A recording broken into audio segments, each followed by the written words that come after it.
ത്രിയേക ദൈവത്തിന് സ്തുതി.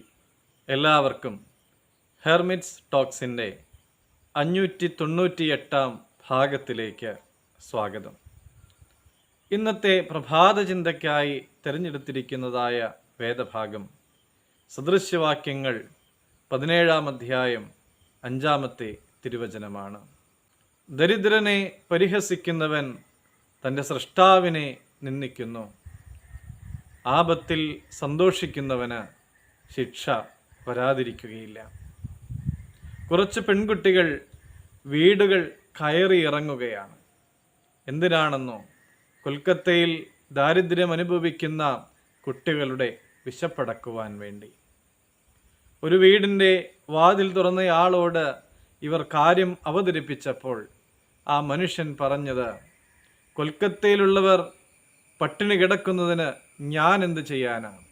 ഞാനൊന്നും തരികയില്ല.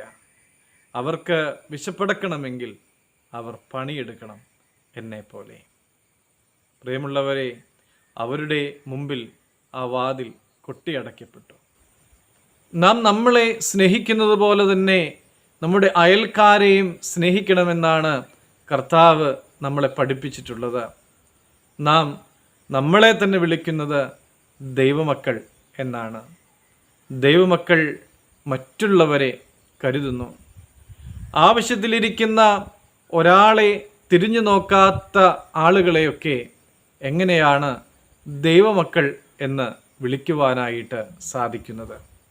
അതുകൂടാതെ മനഃപൂർവമായി മറ്റുള്ളവരെ ദ്രോഹിക്കുന്നവരും മറ്റുള്ളവർക്ക് അർഹതപ്പെട്ടത് തട്ടിയെടുക്കുവാനായി പരിശ്രമിക്കുന്നവരുമായ ആളുകളുമുണ്ട്. അവരെയൊക്കെ നമ്മൾ എന്താണ് വിളിക്കുക?